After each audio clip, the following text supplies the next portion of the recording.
Board Bombs. Welcome back to the EM Board Bombs podcast, the podcast that tells you what you need to know for your boards and for hashtag EM Life. You know us, we know you. Thanks for joining us again. Dr. Blake Briggs, co-founder and co-host of EM Board Bombs. Dr. Hussein, the co-founder co-host of EM Board Bombs. No private equity here, baby. Just two associate professors telling you to be straight. That's right. Congratulations on the promotion, associate professor. Thank you. It's a really big deal. I had to try to catch up to you. Hey, look, man, I've got a lot more gray hair, so you're doing great. You not only are going to catch up, you'll surpass me as well. I'm sure. Stop. There's nothing more than a mentor wants to see their mentee surpass them and do even better and brighter things. Well, that's very kind of you. So no, I'm super excited. Well deserved. Thank you. We should get Alexandria to play like a hurrah in the background. So to put little crowns on us. Yeah, I'm going to put a crown on Dr. Briggs and play some nice music for him to congratulate him on this. Along with that announcement, we have two other huge announcements to give. Should we talk about the STEM first, or should we talk about the announcements first? Let's do the STEM first and hook people. I love it. Let's do it. Let's get into this STEM. Oh, man, this is going to be such a controversial I can't wait. I can't wait. We're going to get so many comments on this, but I feel like, oh my God, there's like, if you look on Reddit threads, it's like every 3 months people like present the CKG and they're going to be Absolutely. And there's just like debate that ensues. And every time I put a comment down on Reddit and I'm like, this is dumb. Why are we debating this? It doesn't matter. So let's get into it. Put the question down and then people are going to figure out what Absolutely. You got a 72-year-old male. He has hypertension, coronary artery disease, a prior MI, presents with palpitations and lightheadedness that began 1 hour ago. His vital signs are blood pressure 108/70, heart rate 176, respiratory rate 18, SpO2 98% of room air. He's awake, answering questions appropriately, has no chest pain. EKG demonstrates a wide, regular, complex tachycardia with a QRS duration of 180 milliseconds. No obvious P waves are identified. So which of the following is the best next step? Choice A, because the patient is hemodynamically stable, SVT with aberrancy is more likely than VT. Choice B, administer adenosine. If the rhythm terminates, the diagnosis is confirmed SVT. Okay. Choice C, assume the rhythm is VT until proven otherwise and manage accordingly. Choice D, apply the Brugada algorithm before initiating treatment. Sorry about that. Oh, man, and maybe the right answer. Who knows? Maybe we're laughing because it's so obvious that that's the right answer.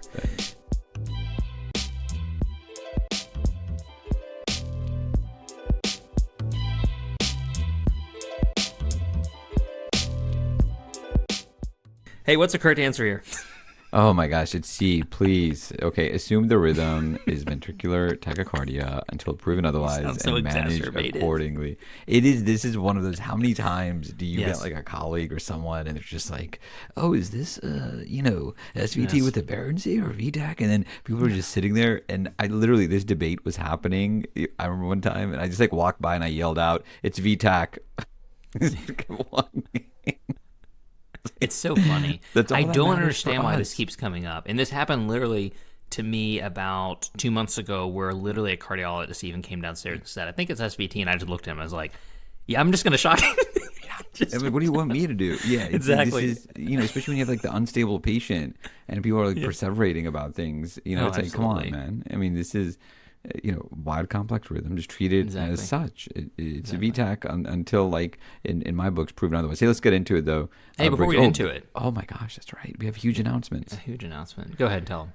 So really excited. We are dropping our new CME podcast. So as of recording of this, so when you listen to it, it is live.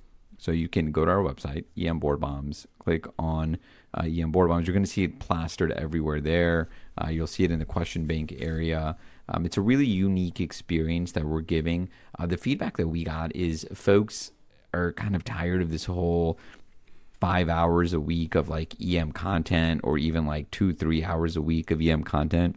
It's ivory tower nonsense. Yeah, the ivory. And they don't like the ivory tower stuff. They're like, can we just please get some like practical CME topics, evidence-based, practical, evidence-based, but like different too, right? So like some of our topics are why droperidol should be considered first line for an antiemetic, why you shouldn't order troponins on SVT, why you shouldn't order troponins on SVT, patients. Should you do LPs for subarachnoid hemorrhage rule out ever again? Exactly. A recent episode that we did for our CME podcast episode. It was the pen fast. Yeah, and then we delve into like really hot topics like challenging penicillin allergies, TXA for vaginal bleeding. Yeah, TXA for oral TXA for non-pregnant vaginal bleeding. So all these topics we really dive into, and the beauty is that you can listen to it on your way to shift or on your way home. That was a really big part of it. Is we wanted to keep these episodes super tight, really 15 minutes less, some of them even like 10 minutes less, and it's just high yield knowledge that you're going to get CME credit for, and it's not like board material. It's really for those of you who are done with boards but want to keep up to date on current literature and current trends and what's happening, doing it in an entertaining way, doing it in a non-blue collar way. This is not if you want to listen to like the 3 hours on ketamine, like debates on like using like etomidate and sucks and like ketamine and all of that, like this isn't for you. Like it's not, you should, there are other like EM podcasts out there that will charge you more, and they will provide you like thousands of hours of content, of which you'll probably realistically listen to like 5% of it. Yes. What we're doing is simply dropping one podcast episode a week that you can listen to on shift, and it's going to be digestible, something that you're going to take away, and it's going to be practical. I think that's the biggest thing in what we're doing, but that's it.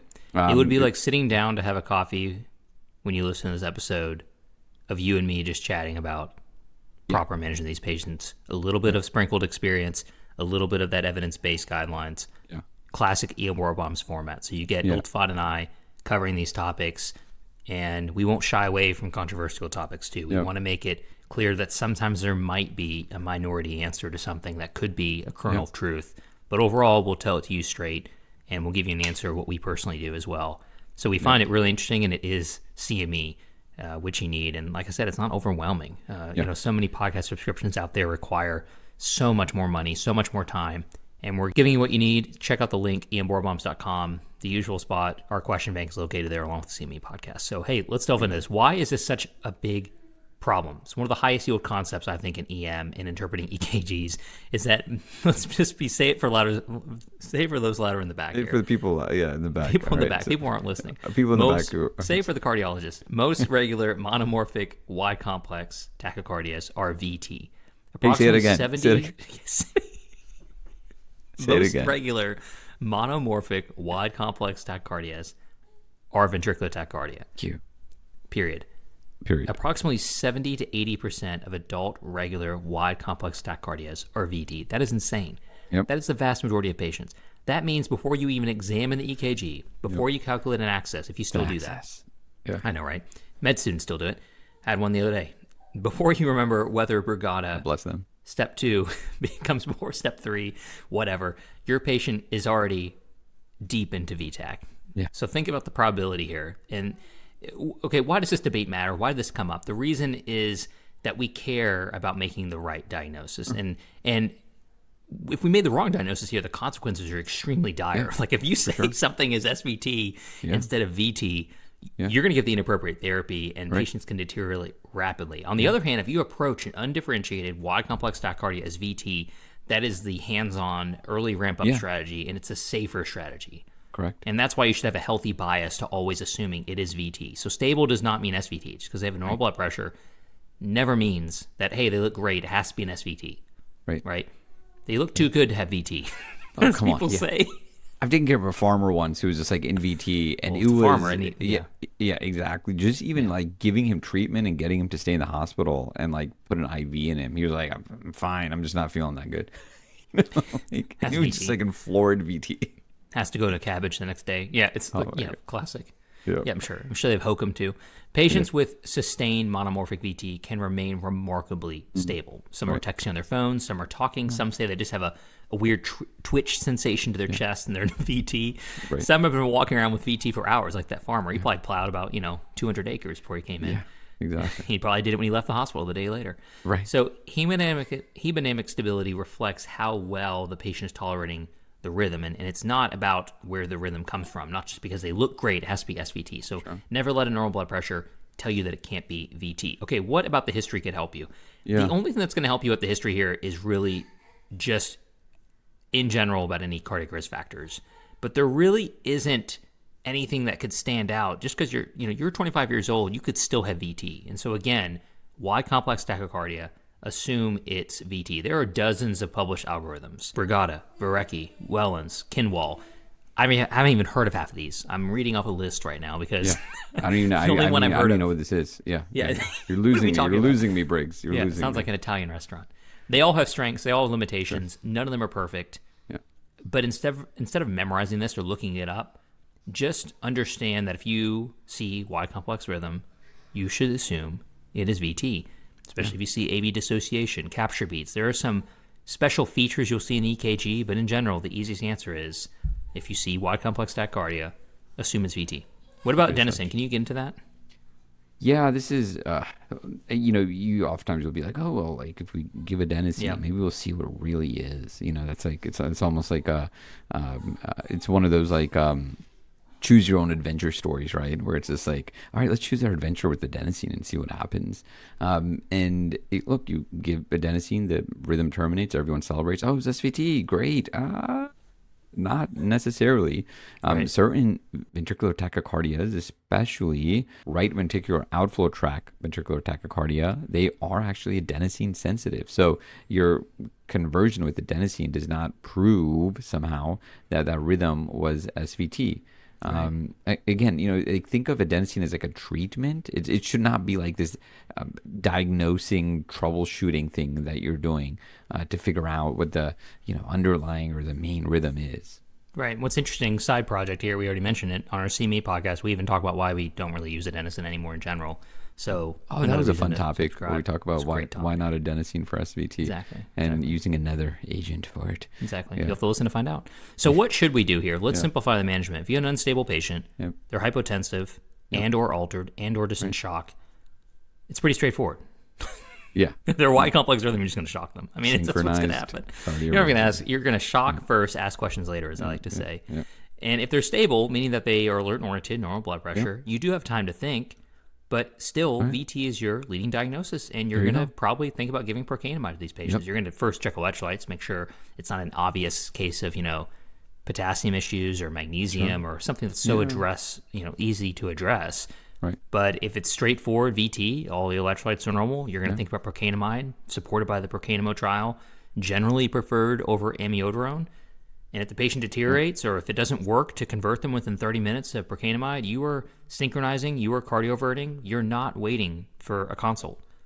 Yeah. And I think like people, when we talk about like hypotension and shocking, the part where it gets tough is you'll have that patient who has this wide complex rhythm and the blood pressure is fine, but they are showing signs of not perfusing right? They're having significant chest pain. I had a patient like this before, significant chest pain. And that counts too. And exactly. And that's technically unstable. Now you're just sitting there and then you're debating giving this patient like adenosine and other wasting things, time. Right? Yeah. When it's just wasting time, just cardiovert the patient. Because for some reason people are like, oh, well, you're not like, cardioverting this like SVT. It creates way too much drama, honestly. Absolutely. But anyways, moving on. Yeah, so let's wrap it up here. Let's do some more pearls, summarize here. Yep. Number one, in adults, most regular monomorphic wide complex tachycardias are VT. Pearl number two, normal blood pressure does not exclude VT. Just because they look well, we just mentioned they can totally have VT, even no matter the age of the patient. It's more likely if they're older, it's VT. But you can still have a 20-something-year-old person with VT. And so just assume it's VT. Pearl number three, capture beats, fusion beats, AV dissociation, they all strongly support VT. And it's great if you see it. It's great if you look it up. Great if you recognize it. Don't have to see that, though. And same with these published algorithms. Brigada, all the other ones, don't even bother learning them. I think they're a waste of time. I would never bother memorizing that. Oh. Pearl number four, any termination with adenosine never means that the rhythm was SVT. Yeah, please understand that. Please understand that. Don't ever do that. You're not using it to like make a diagnosis. Bingo. Pearl number five, in stable monomorphic VT, after you check electrolytes, after you make sure they have no potassium or magnesium issues or reasons why they could be in VT, percanamide is generally preferred over amiodarone, but there should be such a low threshold. If this does not convert them over within 30 minutes, and that's not like a hard number either, then you should seriously think about just cardioverting them. Synchronized cardioversion, go to sleep, etomidate, shock, wake up. Done. Bingo. Don't complicate it. Stop complicating it. There's so many hard things in emergency medicine. This is not hard. Yeah. It's like one of the easiest things. Yeah, it's one of the easiest things. My favorite thing is to do like those drive-bys when people are debating and just yelling out, just shock them. It's VT. Yeah. Hey, anyways, wrapping that up. As people know, we have our EM Rapid Bombs podcast for those residents out there listening and want rapid fire board pearls, less than 3 to 5 minute episodes. More than 600 episodes now. Pretty awesome. So insane. EM Rapid Bombs. Now, super excited to announce our CME podcast as well. You're going to see it listed at emboardbombs.com. You can go to the question bank area and you'll see it listed there. So really excited about our CME podcast offering. Check it out. Again, remember, it's not ivory tower stuff. It's going to be really interesting, just sub 15-minute episodes, things that you can listen to on the way to work or on the way home from work. Blue collar CME. Useful. It's blue collar CME again. But look, if you're into like the 4 hours of like EM podcast stuff, and I think the best barometer is if you're interested in listening to like a 3-hour episode or a 2-hour episode on ketamine and debating it, then that's not what we are doing. You should still listen to those. Don't listen to our podcast for CME. While you're doing that, we're going to be on a bike ride or hike somewhere. Yeah, exactly. But if you want to subscribe to like some really fun CME content that's like sub 15 minutes with me and Briggs, like debating things and also frankly disagreeing on a lot of things. That's our end conclusion sometimes. And frankly, sometimes we don't follow all the evidence-based advice exactly because we know what it's like to practice in community. I think that's probably a rare thing for some of the other CME podcasts that you're listening to. Briggs and I actually do a fair bit of hours. We do the work, in the ER. That's what people say. Yeah, we do the work. We do practice clinically, and we have extensive experience in the community setting, even with our residents at times. So we know what we're talking about, and we kind of have cultivated all that experience into this. And honestly, we're I think most excited about this podcast for the future of our platform. So thanks for always listening. And that CME podcast is always going to be just me and Briggs.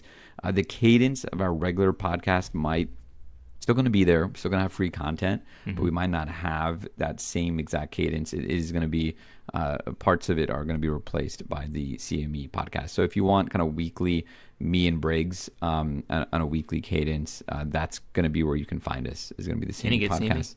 There you go. And then, but our board bombs, the free stuff is still going to be dropped. We'll at least have an episode or 2 a month that's going to continue to drop. So thanks everyone. Appreciate it.